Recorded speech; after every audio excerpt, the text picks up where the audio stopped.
Jerrell Leeper, Wilson Tarpeh, live from the Xfinity Center. What was a great game on all facets of basketball, amazing atmosphere. First things first, it was truly the Destiny Slocum show.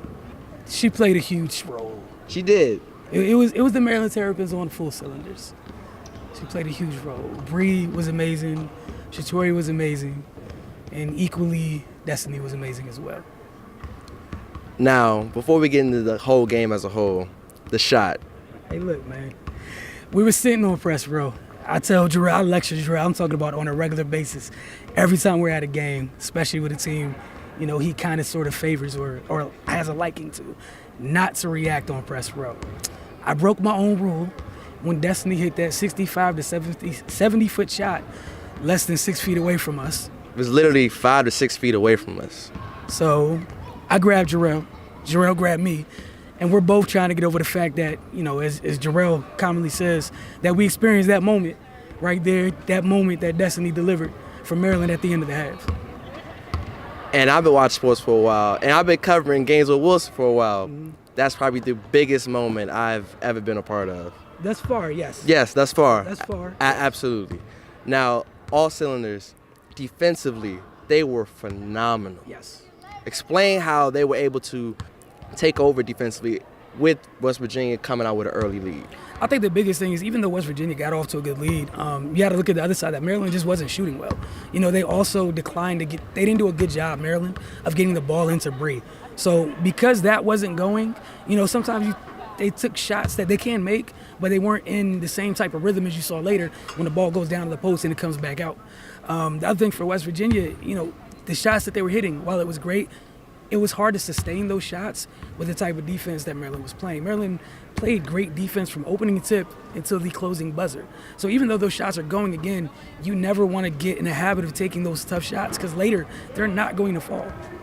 And one of the biggest takeaways I got from the game, in the beginning, West Virginia was killing them on the boards. But you look at the stat sheet, Maryland 39 rebounds, West Virginia 38 rebounds. Explain how, with the help of Bree Jones with another double-double, how they were able to get back on the boards and then dominate the boards. I think the biggest things everybody remembers is that they start Kyla Charles at the 4. So it's a fun matchup for Maryland that's in their favor because defensively she's tall enough to guard, you know, power forwards, but she's essentially a guard. So the luxury that Maryland has is you can pull off a center, a 6'3" Brandon Fraser. You can pull off Kai Gillespie, who at the moment, I mean, we don't really know exactly what position she is because she's been working on playing in the post as well as on a perimeter. So that's another weapon you can bring in. You can bring in Bree's little sister, Stephanie Jones, and those two together played a pivotal role in that 28-6 run. 28-6 run in the second quarter. I thought I was wrong because I said 6 points, but 28-6 run in the second quarter because the added physicality, you're rotating new bodies into a team that only goes 6 deep. And one of the biggest takeaways that people who are, I guess, college basketball fans, Maryland's bench only scored 4 points. Okay, so they only had 4 points, but they made up for it in so many different areas this game. A lot of it was that the defense never dropped.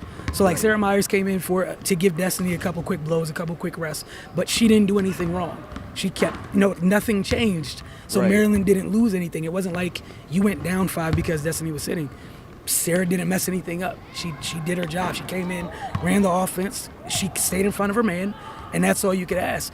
Bree Fraser typically, comes off the bench between 8, 12 points a game. While she wasn't scoring defensively, she was a big help because it was able to have Bree stay out of foul trouble. Bree didn't have to stay on Lene as much or Tiana. They were able to rotate, and it's just different size, different body types, and that versatility and depth. It just wore them down on both ends of the floor. And lastly, a year ago, they were stunned by Washington losing on their home floor. This year, Shatori and Bree Jones, they get their proper send-off. Explain what that means to them and their legacy here. I think the biggest thing is last year, it was a different team. It was a totally different team. Oh, absolutely. Okay, so this year, you get the number 1 recruiting class. That plays a big factor. Secondly, last year, Bree and Shatori, they were juniors. So it's kind of different when you're a junior. I guess you may not want to overstep your boundaries, maybe. Right. I'm not saying this is necessarily the case, but those are your seniors. You kind of want to play your role. And I think those roles drastically changed for both Shatori and Bree come this year. You went from being two of the younger players, still upperclassmen that are really good, but you weren't the senior leaders at that point. This year, coming off that loss and everything, and I'm sure, again, I don't know if this is true, but maybe it looks like the way that they're playing that chip is that, they wish that they performed better to send their seniors off last year, because we know what they're capable of in terms of the type of players they are. All right. Well, again, live from the Xfinity Center, one of the best games we've seen since we've been covering them. On the way to Bridgeport. On the way to Bridgeport. Hopefully we're headed there as well. Absolutely. Wilson Tarpeh, Jerrell Leeper, here with the Focus.